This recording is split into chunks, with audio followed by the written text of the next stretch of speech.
Bonjour, bonjour tout le monde. Aujourd'hui, j'ai décidé de vous parler de quelque chose, d'une expérience dont on parle beaucoup en ce moment. Il semblerait que, alors non pas un effet de mode, mais plutôt que les énergies actuelles poussent de nombreuses personnes dans cette période-là. Et il y en a même qui disent que c'est collectif. Donc je parle évidemment de la nuit noire de l'âme, enfin évidemment tout le monde ne connaît pas, mais la nuit noire de l'âme, théoriquement c'est une période dans notre vie qui dure plus ou moins longtemps et qui est là pour euh, nous confronter à notre plus grande peur, à nos plus grandes blessures et nous libérer et nous faire avancer dans un autre paradigme. Voilà, ça c'est si on retrace un petit peu tout ce que les théoriciens de la nuit noire de l'âme disent, ça serait ça, je pense. Moi je vais vous en parler de façon différente parce que la théorie c'est très très bien, mais quand on est en train de vivre cette période-là qui est une période extrêmement douloureuse, la théorie personnellement ça ne sert à rien. Je peux rentrer dans les détails, je vais peut-être rentrer dans des détails de ce que j'ai vécu. Ça risque d'être une longue histoire, mais si vous avez un petit peu de temps, je vous invite à l'écouter. Donc moi, ma nuit noire de l'âme, je l'ai vécue il y a 5 ou 6 ans environ. J'étais dans le contexte, je travaillais encore dans la même agence immobilière dans laquelle j'étais depuis 9 ans environ. J'avais une place qui était très bien établie, tout allait bien, jusqu'au moment où le directeur, voulant changer de politique, a recruté des personnes venant tout droit de métropole. J'étais en Guyane, hein, et qui avait donc ce nouveau directeur avec une nouvelle équipe de commerciaux mettait en place une nouvelle ambiance de la société, et je ne me retrouvais plus du tout dans cette ambiance-là. C'est-à-dire on faisait des réunions tous les vendredis, on devait se congratuler. C'était celui qui avait les requins, le requin qui avait les dents les plus longues. Et moi, c'était pas du tout ma façon de voir les choses. Donc j'étais dans une société dans laquelle voilà, je ne me reconnaissais plus. Et j'aimais encore ce travail, même si ça me devenait de plus en plus pénible, hein, agent immobilier. Mais bon, je gagnais beaucoup d'argent et ça me permettait de subvenir aux besoins de mes enfants et aux miens, et notamment de voyager beaucoup.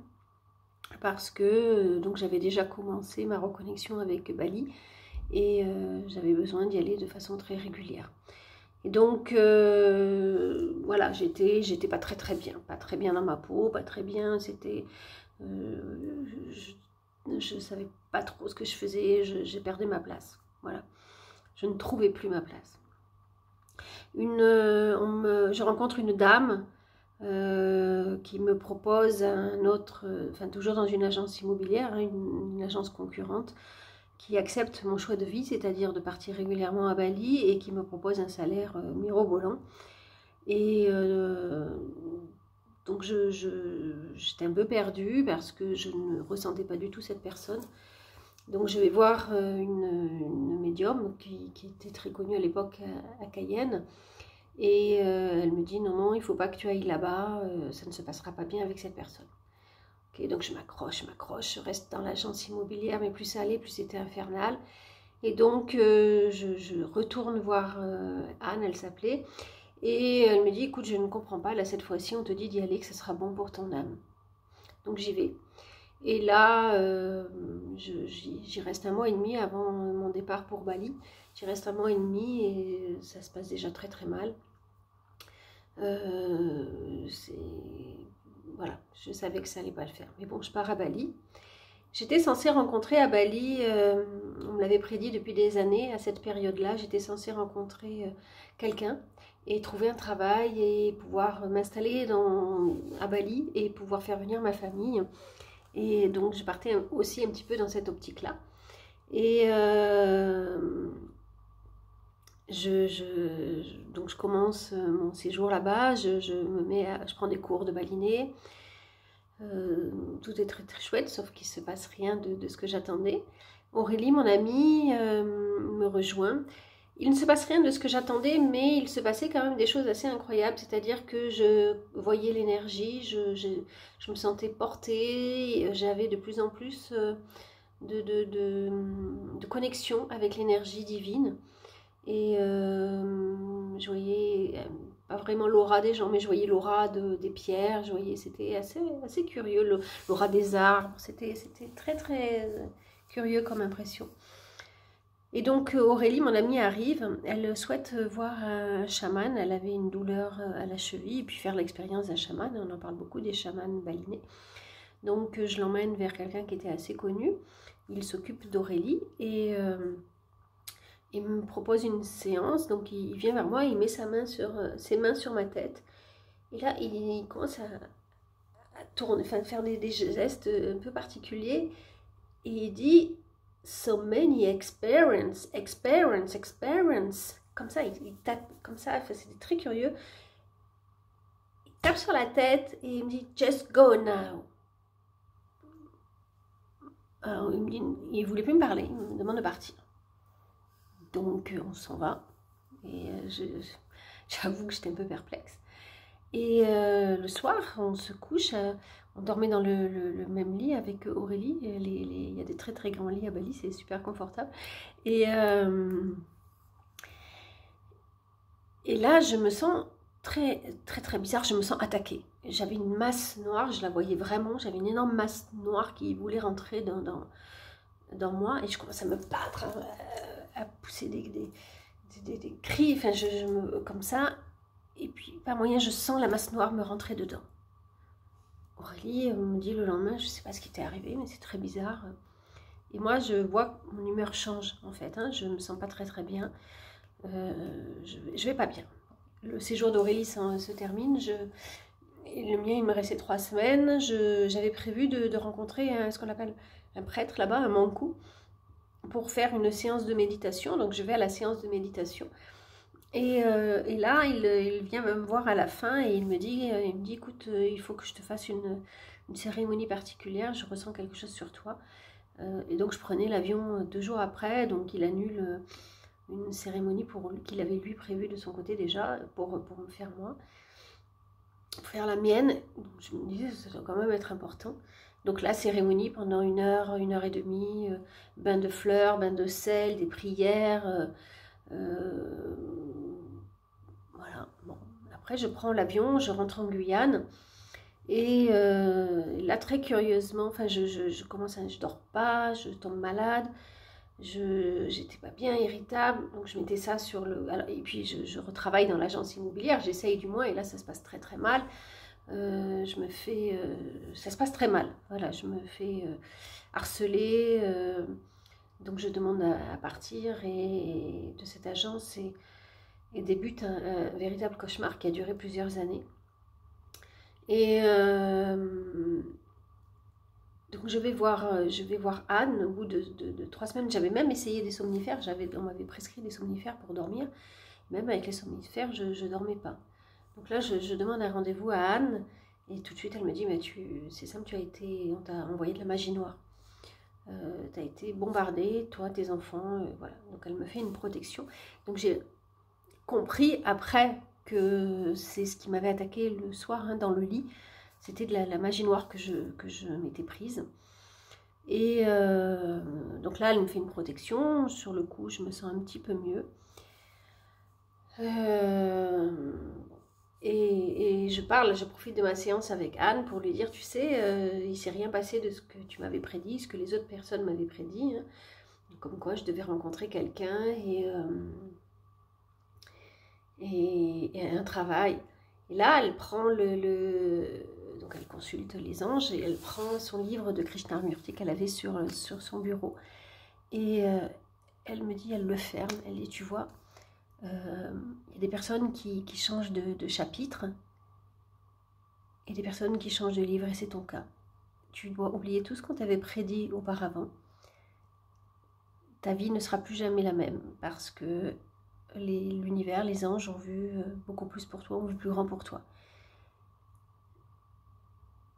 Et là, donc je rentre chez moi, je me revois dans la voiture, mais avec une tristesse, parce que c'était beau ce qu'elle m'avait dit, mais une tristesse de devoir faire le deuil de tout ce que j'espérais depuis des années, en fait.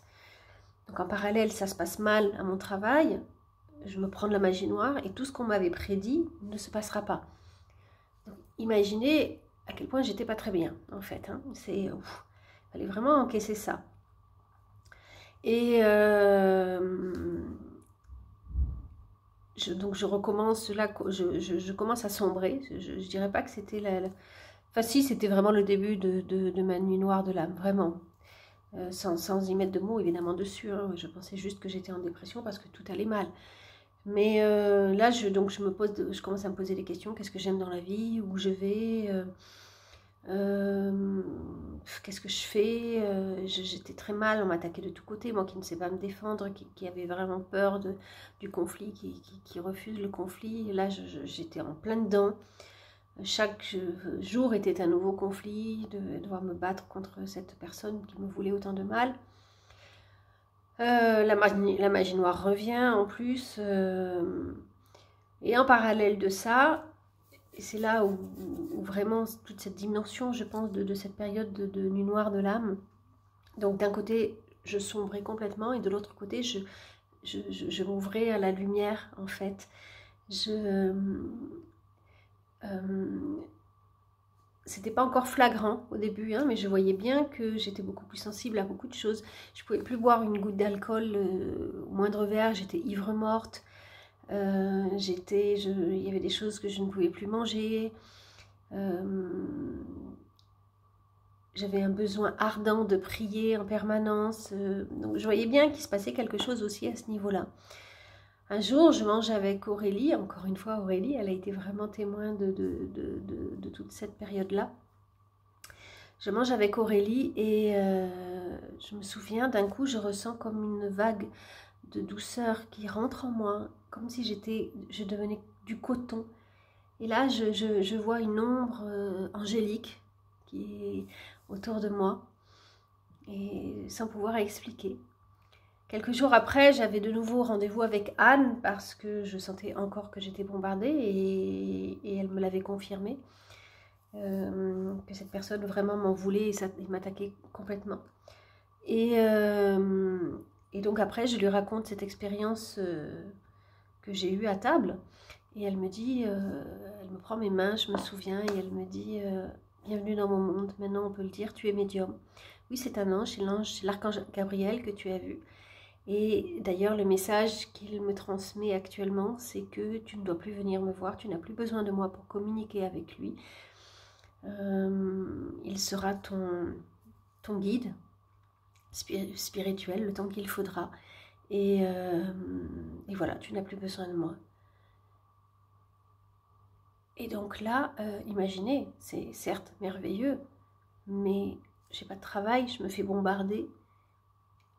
Et celle qui m'aidait et qui m'orientait n'est plus là pour m'aider.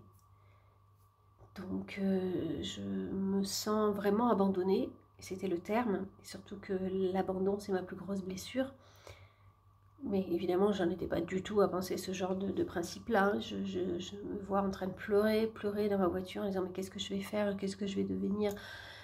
Certes, c'est merveilleux. Voilà, c'était vraiment le contradictoire entre je suis une médium, mon Dieu, qu'est-ce que je fais de cette information-là, et mon Dieu, je suis attaquée de toutes parts et je ne sais plus quoi faire de ma vie, je suis perdue. C'était vraiment ce paradoxe-là, en fait. 2 jours après, j'avais rendez-vous avec un hypnothérapeute avec lequel j'avais l'habitude de travailler. Je venais d'ailleurs de faire 2 régressions avec lui. Et il me disait que j'avais bien avancé. Et donc j'avais rendez-vous avec lui. Il me demande où j'en suis. Je lui raconte que j'ai encore pris de la magie noire. Et que Anne m'avait dit que j'étais médium. Mais sans lui dire qu'elle ne souhaitait plus me voir. Et là, il me dit, écoutez Caroline, quand j'ai ouvert l'agenda et que j'ai vu que nous avions rendez-vous ensemble, un message m'est arrivé, c'était qu'on ne doit plus se voir. En fait, je ne dois plus vous aider, vous n'avez plus besoin de moi. Donc là, nous ne ferons pas de séance aujourd'hui et bon courage, bonne chance. Et je voulais pas y croire, en fait, je voulais pas y croire. Et là, j'ai vraiment sombré, là, c'est vraiment, j'ai chuté, mais il n'y a pas d'autre terme. Et je me revois chez moi, dans mon canapé, je ne pouvais plus quitter le canapé. Et j'étais j'étais au fond du trou, en fait, j'étais au fond du trou. Alors, c'est vrai que je voyais de plus en plus les anges, je les entendais, j'entendais des voix de plus en plus. C'était merveilleux, mais j'étais seule, j'étais vraiment seule, avec 2 enfants à nourrir, avec un procès qui commençait. J'étais très très très mal, en fait. C'est une période qui est affreuse, affreuse. Et au bout de 15 jours, 3 semaines environ, l'hypnothérapeute me contacte par message, me demande comment je vais.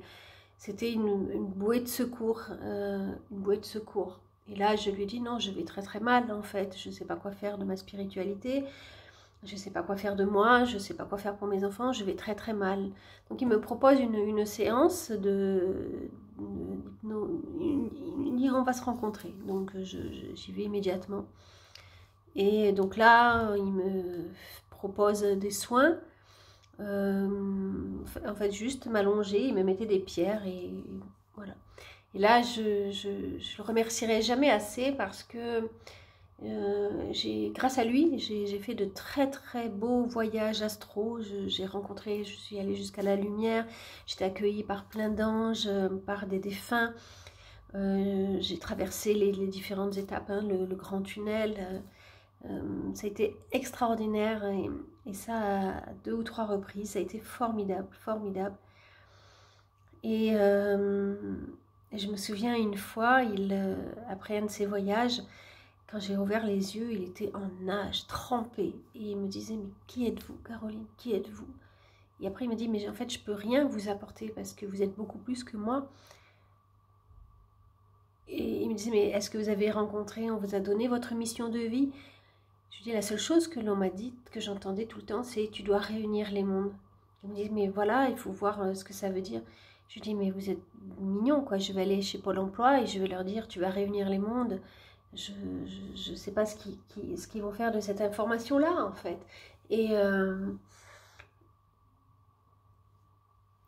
je sais pas si j'arrive à traduire ce que je ressentais, mais j'étais vraiment perdue entre, je savais plus quoi faire de moi, je me reconnaissais plus, je ne me reconnaissais plus, je savais plus qui j'étais, je savais plus quoi faire, je savais plus où aller, c'était terrible, terrible. Et alors, quelle est la période? Je pense que c'était en février, donc ça devait être 3 mois après tout ça. Ça a dû durer 3 mois, 3 mois environ cette période-là. 3 4 mois. Et là, je vais chez une amie et je me souviens aussi une des expériences, par exemple, pour vous dire à quel point j'étais à un moment dans le canapé, je me souviens, et je lève le bras. Et là, je vois l'énergie, le souvenir de mon énergie, de mon bras qui est passé. Enfin, je sais pas comment traduire ça. Je voyais l'énergie de tout le monde. Enfin, c'était très, très curieux. Et donc, je vais à une soirée. Et là, une copine me dit, mais Caro, pourquoi, par exemple, au lieu de nous offrir tout ce que tu ramènes de Bali, tu ne nous le vendrais pas? Pourquoi tu n'ouvres pas un petit commerce? Ça te permettrait de continuer à voyager et à ramener et à vendre, gagner un petit peu d'argent. Alors je rigole, je dis, mais c'est pas avec ça que je vais nourrir mes enfants. Mais je rentre et ça a commencé à germer en moi, cette idée, et j'ai trouvé ça assez joli. Et, euh, et plus ça allait, et plus je trouvais que c'était une évidence que c'était ça que je devais faire, en fait. Et un matin, je me suis levée et j'ai commencé à créer ma page Facebook en disant oui, oui, non, mais c'est ça que je vais faire, en fait. Je vais me lancer là-dedans. Je vais voir si ça fonctionne. Il n'y a pas de raison. Je vais voir si ça fonctionne. Et là, j'ai reçu comme information, ça arrive toujours de là, les informations, quand je les reçois, ça vient toujours par ce côté-là, droit. Et là, j'entends j'entends sens. Et puis, pendant toute la journée, j'ai réfléchi à ces mots-là. Et après, en sens, s'est mis devant moi. J'ai visualisé, donc j'ai créé ma page sans encore la lancer, mais je l'ai créée, elle était prête. Et là, je décide donc de repartir assez rapidement sur Bali hein, pour effectivement faire un essai, remplir une valise et la ramener et voir ce que je pouvais en faire. Et je prends rendez-vous, j'entends parler d'une numérologue qui est géniale. Non, là, c'est ça, c'est Anne qui m'a... C'est Anne qui m'a répondu. Le seul message qu'elle m'avait répondu à l'époque, c'était « Contacte Sylvie, elle va t'aider ». Et donc, je prends rendez-vous avec Sylvie, c'était la veille de mon départ pour Bali. Et elle m'accueille en me disant bon, j'ai travaillé sur vos chiffres et vos nombres, et il s'avère que je me rends bien compte que je ne vais pas parler de ça, j'ai autre chose à vous dire. Et là, ce rendez-vous était vraiment merveilleux, il y avait des anges partout dans la salle, on planait, c'était tellement doux, et je crois que ni elle ni moi, on a oublié ce rendez-vous. Et là, elle me dit, je reçois comme information que vous allez créer une société qui aura du sens. Imaginez le truc, imaginez les frissons que j'ai eus. Et là, j'ai compris que j'étais sur la bonne voie et que je quittais cette période affreuse de nuit noire de l'âme. Voilà, et ça, c'est mon histoire. Je sais que quand vous êtes dedans, et je sais qu'il y a de nombreuses personnes qui passent par là et qu'il y en aura de plus en plus, et c'est pourquoi je vous communique la mienne d'histoire. Sachez que vous n'êtes pas seul en fait. On est très très accompagné pendant cette période, même si on se sent très seul. Et cette période nous permet de nous révéler à nous-mêmes. Sur le moment, on souffre tellement qu'on ne comprend rien. On est juste la tête dans la souffrance. Enfin, on a juste envie de mourir en fait. J'ai pensé à me suicider plusieurs fois et je ne l'ai pas fait pour mes enfants. Mais j'étais dans un tel chaos. Mais cette période est là pour nous montrer, et on le comprend vraiment après, petit à petit, quand les choses se mettent en place, pour montrer qu'on doit changer de voie. On ne peut plus continuer ce qui se passait, on ne peut plus continuer sur le chemin qui était tracé, on doit vraiment partir vers le bon chemin, en fait, le chemin que notre âme désire. Et c'est pour ça qu'il y a de plus en plus de personnes qui vivent ça, parce qu'actuellement, on est dans un chaos total, et l'univers a besoin d'âmes prêtes à aider à l'évolution. Et voilà, c'est bon courage si vous êtes dans cette période-là, bon courage si elle arrive pour vous. Et je vous souhaite beaucoup ouais, je suis solidaire, je vous souhaite beaucoup de courage pour traverser ça. Merci à ceux qui m'ont écouté, merci à ceux qui veulent partager et partager leur expérience aussi. Et si vous avez besoin d'être soutenu, d'avoir une écoute, je suis là aussi, n'hésitez pas à me contacter. Merci de m'avoir écouté. Namasté.